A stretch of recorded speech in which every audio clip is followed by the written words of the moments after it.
Late us see this question. तो question कह रहा है consider a real triplet x1 x2 x3 satisfying this equation then which of the following is good. तो यहां पर अपने को एक ट्रिपलेट दी हुई है।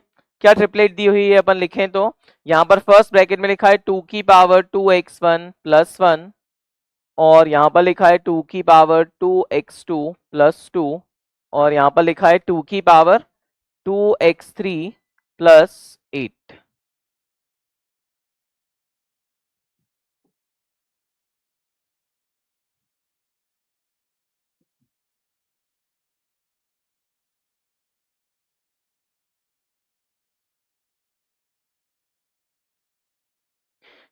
ये इक्वेशन अपने को दी हुई थी, अपन इसको कंटिन्यू करें तो यहां पर दिस इज इक्वल्स टू 2 की power x1 plus x2 plus x3 plus 5 ऐसा कुछ लिखा हुआ है।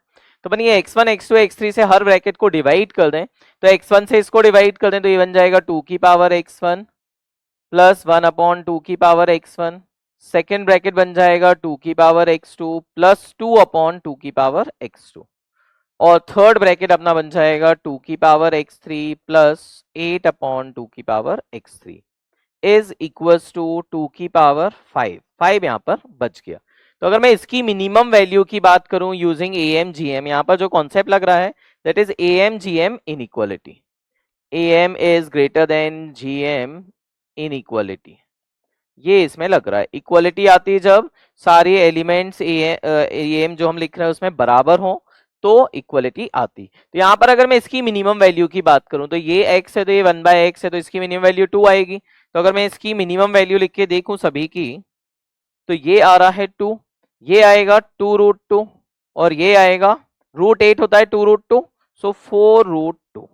अगर मैं इन तीनों का मल्टीप्लाई करूं, इन तीनों का मल्टीप्लाई करूं तो 2 2 4 4 4 16 16 इंटू 2 32 32 सामने लिखा हुआ है। मतलब ये वैलिड तभी है जब 2 की पावर x1 हर एक टर्म मिनिमम वैल्यू दे रहा हो। तो हर एक टर्म मिनिमम कब देगा जब 2 की पावर x1 बराबर क्या हो 1 अपॉन 2 की पावर x1। तो यहां से x1 की वैल्यू आ गई 0।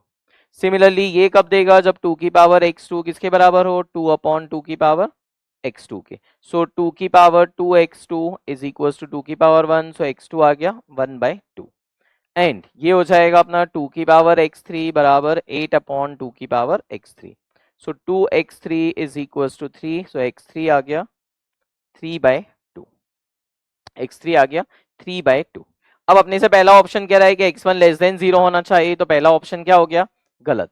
दूसरा ऑप्शन कह रहा है x2 1/1 से बड़ा होना चाहिए तो 1 से भी बड़ा नहीं है लेस देन 1 है। तीसरा ऑप्शन कह रहा है x1 प्लस x2 तो 0 प्लस 1/2 1/2 3/4 से छोटा है बिल्कुल सही है और तीनों का सम 3 से बड़ा तो नहीं है तो ये वाला ऑप्शन भी कैंसिल हो जाएगा। So option C is correct for this question.